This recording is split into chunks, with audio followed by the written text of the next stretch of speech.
Welcome to Fire Engineering's Training Minutes. I'm Steve White, Battalion Chief with the City of Fishers Fire Department. In this segment, we're going to cover team concept. We've all had those calls when we're coming back and we knew that extrication scene did just not flow well. It's not because firefighters don't know the tactics or the tools, it's because usually the scene was not managed right. In this segment, we're going to talk about the discipline and give the tools and tricks to make sure that those scenes flow well with good scene management. First up, we have the rescue officer who's going to do an inner 360 or an inner circle. He's looking at the vehicle, checking for hazards, looking at the patients, seeing how many there are, how they're trapped, so he can develop his rescue action plan. We should also conduct an outer 360 to make sure that nobody has been ejected or no other vehicles are involved. In team concept, the rescue officer gives the firefighters or the rescuers specific jobs.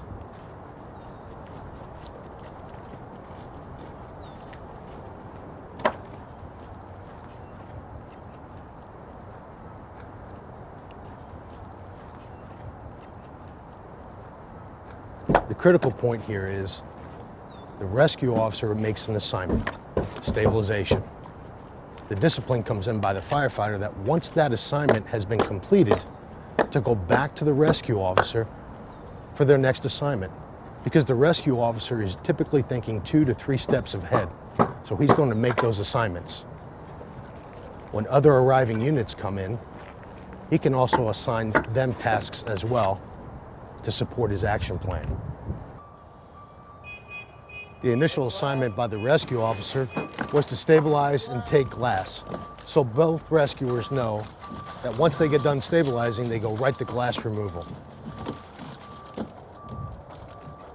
Anytime we remove glass, we pull it out and away from the vehicle. You'll also notice where the rescuers are announcing when they break glass.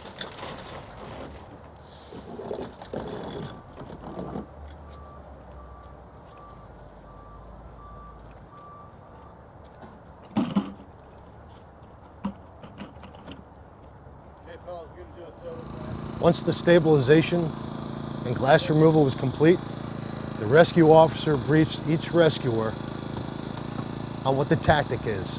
In this case, it's going to be a side removal. He also assigns each rescuer a tool. In team concept,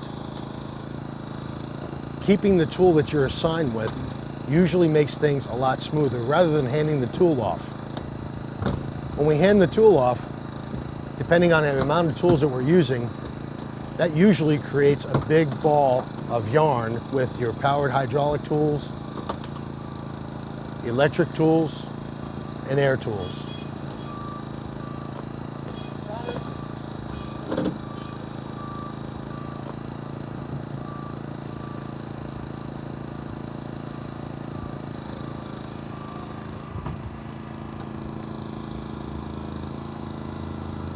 Again, when you're assigned a tool, you complete your assignment, back up out of the action area.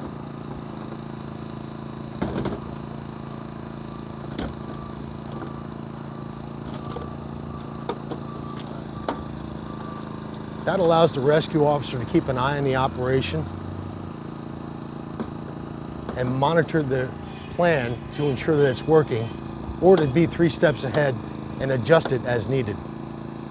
Typically in motor vehicle accidents, rescuers like to crowd the car. That really does obscure the vision of the rescue officer and hinders him from adjusting the plan.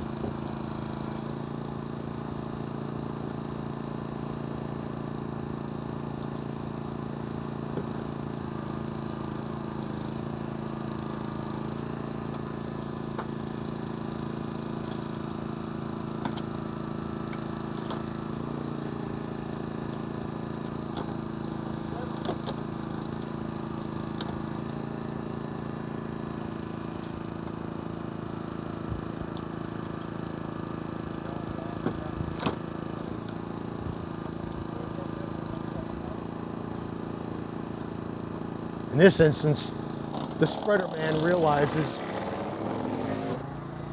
that it's going to be a dirty spread and that metal is going to be attached. So he yells out, "Chisel," so that the chisel man can be standing by ready to make a relief cut. Once the relief cut is made, the spreaders go back to work.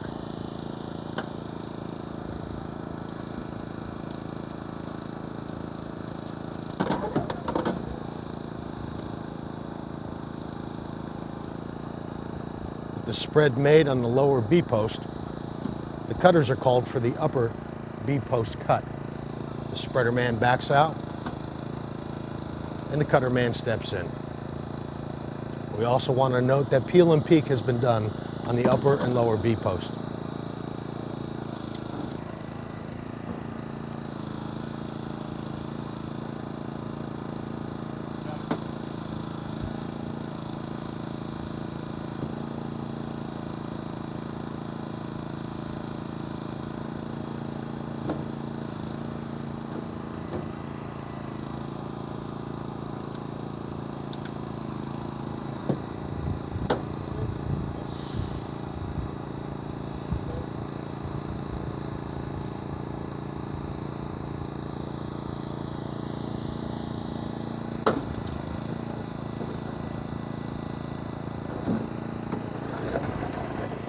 Now we've completed the tactic, we have our opening, which allows us to package and remove the victim. As we bring this segment to a close, we just want to reiterate the importance of the discipline on the rescuer. When given an assignment by the rescue officer, carry out the assignment and go back to the rescue officer for your next assignment. A lot of times rescuers could get sidetracked by other requests like another tool or a C-collar. When that request is made, point them to the rescue officer. A good rescue officer is always 3 steps ahead in their action planning. They'll get that request. If people start straying away from the plan, that's where the plan begins to fall apart and the discipline breaks down and the scene runs longer.